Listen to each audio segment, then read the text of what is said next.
If you own a Leica camera, then sooner or later you have to come to the painful realization that most decent Leica lenses are incredibly expensive. Well, except for this one.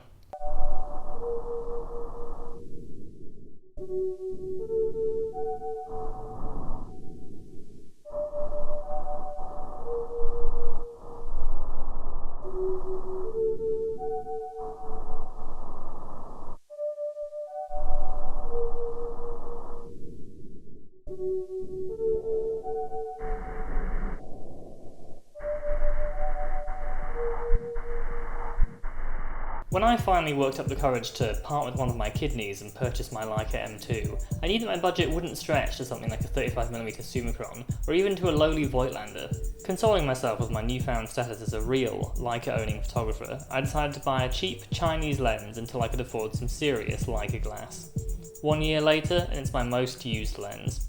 Something you're quite likely to encounter if you venture into Leica forums online is the belief that using anything other than a Leica lens and a Leica camera makes you, as Henri Cartier-Bresson would say, a total fucking idiot. But as I'm someone who regularly disregards the advice of dead Frenchmen, I would say that that attitude closes you off to a whole bunch of truly great lenses that were made for Leica cameras by other companies. One of the main benefits of the Leica M system is the huge catalogue of lenses, and yes, that includes cheapo Chinese lenses. There's often an attitude online, which I'm sure isn't just racism, that Chinese lenses are somehow inferior, but really this lens stacks up very favourably to a lot of other 35mm M-mount lenses. For the price, there more or less isn't any competition, and as Aldi has taught me, just because something is cheap and a blatant rip-off of something else, doesn't mean it's bad. Let's get something out of the way. This lens is not as good as a Leica lens. I'm not arguing that for $200 you can get something that's just as good as a 35mm Summicron. What I am arguing is that for $200 you can get something that is good enough. The version of this lens that I own is the first version, which has the same optical formula as the second, but is slightly cheaper. If you care deeply about lens specs, it has 7 elements and 5 groups, 10 aperture blades, a 0.7 m close focusing distance, and an aperture range of f2 to f16. You can pick up the first version of this lens second hand for around $200, which makes it probably one of the cheapest 35mm M-mount lenses in existence. So, what are you getting for not very much money? Well, a surprisingly excellent lens. The build quality, at least of my copy, is great. It feels solid, the focus is smooth, and it has a proper focusing tab, Zeiss Take Notes. The lens is all metal, in fact even the lens hood is metal. And it does not feel at all cheap in the hand. The design is clearly stolen, or inspired by Leica, and in fact most people that see me with this lens tend to assume it's a 35mm Summicron. Comparing it to friends' Summicrons, it's a little larger than most of the pre-spherical versions, but not as heavy. Rangefinder coupling works perfectly, and it brings up the 35mm frame lens on my M2 with no issues. I bought mine second hand, so it was already calibrated, but it did still come with a little screwdriver which you can use to dial in the focus yourself. If I had two critiques of the build quality of this lens, it would be that the aperture ring only has full stops, which is a minor annoyance, and that the distance scale is not that detailed, which for me is much more annoying. There are no markings at all between 3 and 5 feet, which does make range focusing on the street a little more challenging, especially at wider apertures.